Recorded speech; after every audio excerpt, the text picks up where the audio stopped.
दोस्तों लाइफ में कुछ भी हासिल करने के लिए सबसे जरूरी क्या है? हेल्थ। और क्या, कुछ समय पहले तक लोग हेल्थ को वेल्थ मानते थे, लेकिन कंपटीशन और स्ट्रेस की इस दौड़ में कहीं ना कहीं हम सब अपनी हेल्थ को इग्नोर करते जा रहे हैं और इसी का नतीजा है बढ़ते लाइफस्टाइल डिजीजेस और थकती हुई जिंदगी।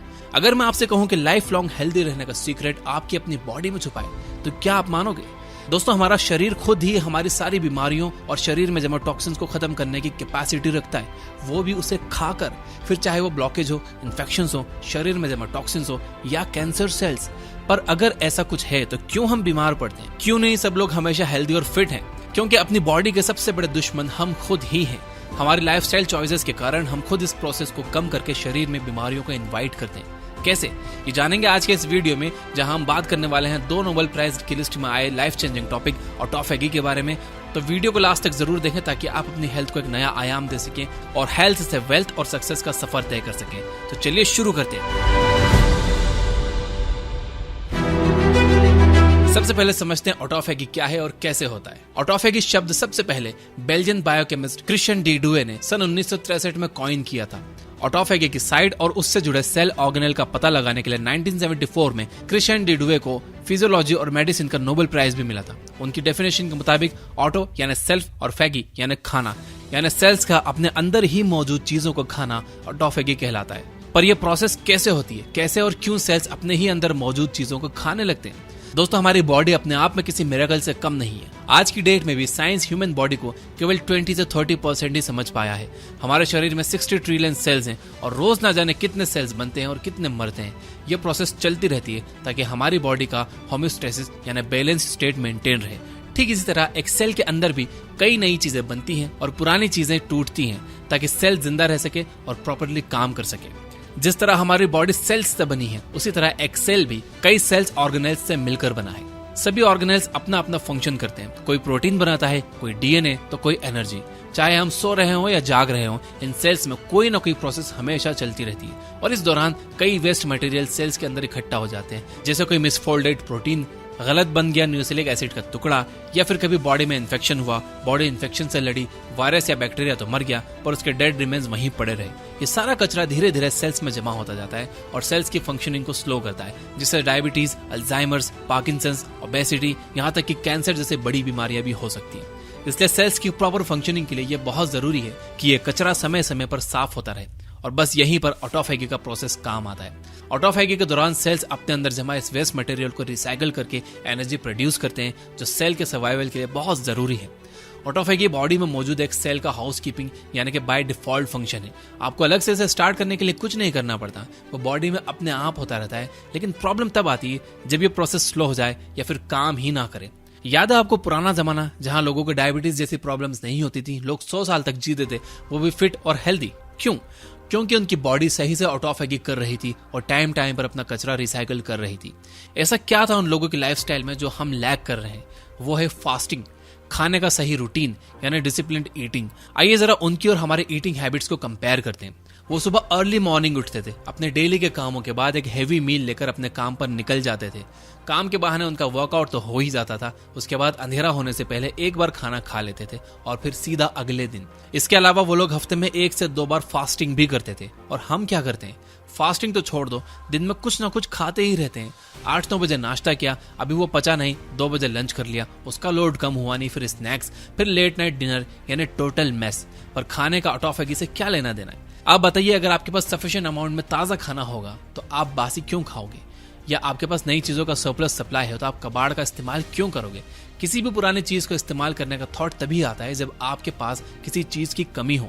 ठीक ऐसा ही हमारे सेल्स के साथ भी होता है।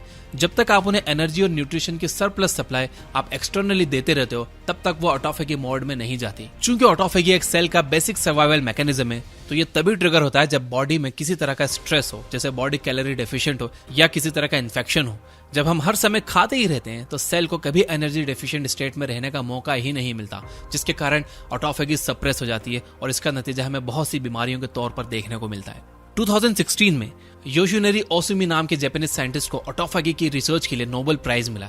ये रिसर्च इतनी खास इसलिए थी क्योंकि इससे दुनिया को पता चला कि ऑटोफेगी में कौन कौन से जीन्स और केमिकल्स इन्वॉल्व होते हैं, ऑटोफेगी कैसे ट्रिगर होती है। योशिनोरी ही वो पर्सन है जिन्होंने सबसे पहली बार ये देखा कि ऑटोफेगी को ट्रिगर करने के लिए सेल का स्ट्रेस्ड एनवायरनमेंट और एनर्जी डेफिशिएंट एनवायरनमेंट में रहना बहुत जरूरी है। अब आइए देखते हैं मैकेनिज्म ऑफ ऑटोफेगी। ऑटोफेगी के लिए सेल का सबसे जरूरी ऑर्गेनेल है लाइसोसोम। जिस तरह हमारी बॉडी में पेट सभी चीजों को डाइजेस्ट करके उसे छोटे टुकड़ों में बांट देता है और बॉडी फिर उसे अलग अलग फंक्शंस के लिए यूज करती है, उसी तरह लाइसोसोम में भी कई डाइजेस्टिव एंजाइम्स होते हैं जो बड़े मॉलिक्यूल्स को बेसिक मॉलिक्यूल्स में तोड़ देते हैं, जिसे सेल अपनी फंक्शनिंग में यूज कर लेता है। सेल्स में ऑटोफेगी 3 तरह की होती है, मैक्रो ऑटोफेगी, माइक्रो ऑटोफेगी और शैपरॉन मीडिएटेड ऑटोफेगी। मैक्रो ऑटोफेगी जब सेल को किसी बड़े मॉलिक्यूल जैसे बेकार ऑर्गेनेल, इन्फेक्शियस एजेंट के डेड रिमेन्स को रिसाइकिल करना होता है, तो सेल सबसे पहले उसे एक तरह के बबल में रैप कर लेता है जिसे ऑटोफेगसम कहते हैं।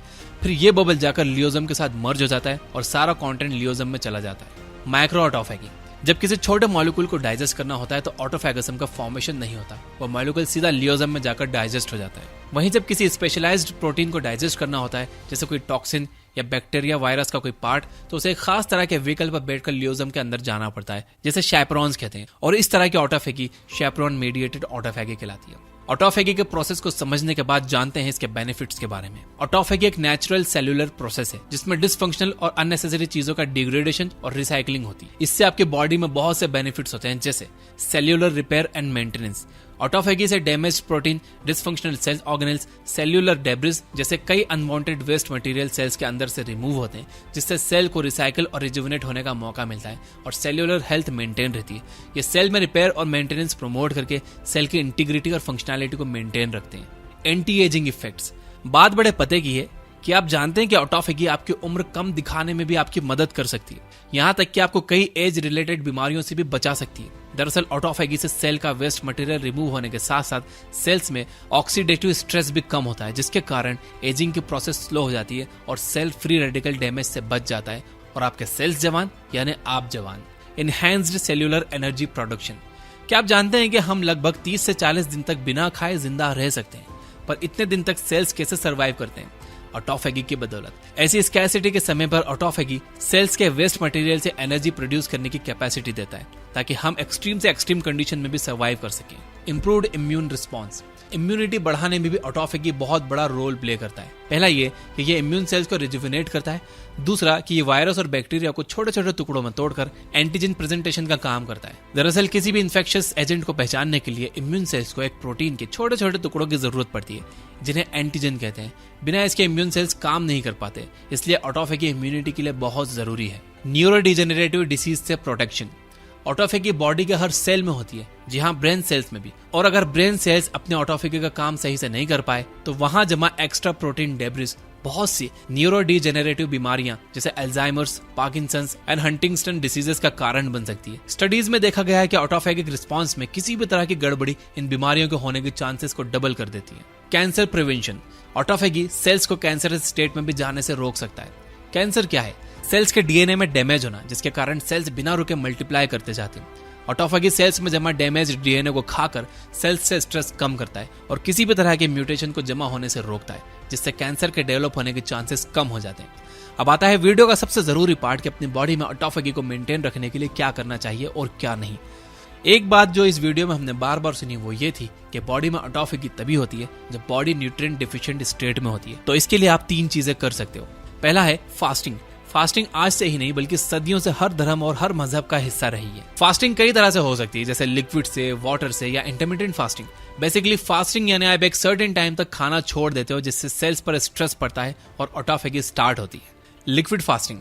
लिक्विड फास्टिंग की बात करें तो इसमें आप कम से कम 24 घंटे तक केवल पानी या पॉसिबल ना हो तो लिक्विड जूसेस ही ले सकते हो, और ये फास्टिंग आपको हर हफ्ते 1 दिन करनी होती है। शायद इसलिए पहले हफ्तों में 2 दिन फास्ट बनाए गए थे ताकि लोग एटलीस्ट 1 दिन खाना न खाएं और उनके अंदर ऑटोफेगी चलती रहे, वो हेल्दी और फिट बने रहे। लेकिन आजकल की जनरेशन फास्टिंग का साइंस जाने बिना ही इसे ढोंग कहकर नकार देती है, जबकि ये हमारी बॉडी के लिए बहुत बेनिफिशियल है। दूसरा तरीका है इंटरमिटेंट फास्टिंग का, जो आजकल वेट कॉन्शियस लोगों के बीच बहुत फेमस है। इसमें आप दिन के केवल एक पर्टिकुलर टाइम पर ही खाते हो और फिर कम से कम 12 से 16 घंटे तक कुछ नहीं खाते। जैसे आप सुबह 8 बजे से शाम 6 बजे के बीच में खा लोगे, उसके बाद आप सीधा अगले दिन सुबह 8 या 9 बजे खाओगे। इस तरह से रात को 2 बजे एक ऐसा फेस आएगा जब आपकी बॉडी एनर्जी डेफिशिएंट होगी और आपके सेल्स में ऑटोफेगी टर्न ऑन हो जाएगी, यानी जब आप सो रहे होगे तो आपकी बॉडी आराम से रिजुविनेट हो जाएगी। यही चीज हमारे पूर्वज भी किया करते थे, वो भी दिन डूबने से पहले खा लेते थे। तो हुआ ना पुराना ज्ञान नए नाम के साथ। ऑटोफेगी बढ़ाने का तीसरा तरीका है कैलोरी रिस्ट्रिक्शंस। इसमें आप फास्टिंग की तरह सेल्स को कंप्लीटली न्यूट्रिएंट डेफिशिएंट ना बनाकर उन्हें जरूरत से कम कैलोरीज प्रोवाइड करते हो, जिससे उनके अंदर ऑटोफेगी ट्रिगर हो। इसमें कई तरह के अलग अलग डाइट प्लान आते हैं, जैसे high fat low carb diet, जिसे आजकल केटो डाइट भी कहते हैं, फाइबर रिच डाइट, और भी कई ऑप्शंस हैं। लेकिन इन ऑप्शंस को चूज करने से पहले एक बार किसी न्यूट्रिशन एक्सपर्ट की सलाह जरूर ले लेना। लास्ट है एक्सरसाइज। जब आप एक्सरसाइज करते हो, बॉडी को मूविंग रखते हो, तो चाहे आपने थोड़ी ज्यादा कैलोरी भी ले ली हो, लेकिन सब यूज हो जाती है और सेल्स एक्टिव बने रहते हैं, जिससे उन्हें ज्यादा एनर्जी की जरूरत महसूस होती है, जिसे वो ऑटोफेगी के जरिए पूरा करते हैं। यानी बेसिकली नंबर 1, हफ्ते में एक बार फास्टिंग करें या फिर 2 meals a day rule follow करें। नंबर 2, हर समय खाते ना रहें, अपने ईटिंग आवर्स को रिस्ट्रिक्ट करें। नंबर 3, खाने में एडेड शुगर्स जितनी हो सके कम रखें। नंबर 4, एक्सरसाइज करें और खुद को हमेशा एक्टिव बनाए रखें। तो ये था तरीका खुद को बड़ी आसानी से बीमारियों से दूर रखने का। अगर आप यहां तक देख रहे हो तो लाइक किए बिना मत जाना और इस वीडियो की बातों को अफर्म करने के लिए कमेंट में लिखिए yes I will. Finally, you guys are amazing. Keep reading, keep learning, keep growing. Thank you for watching.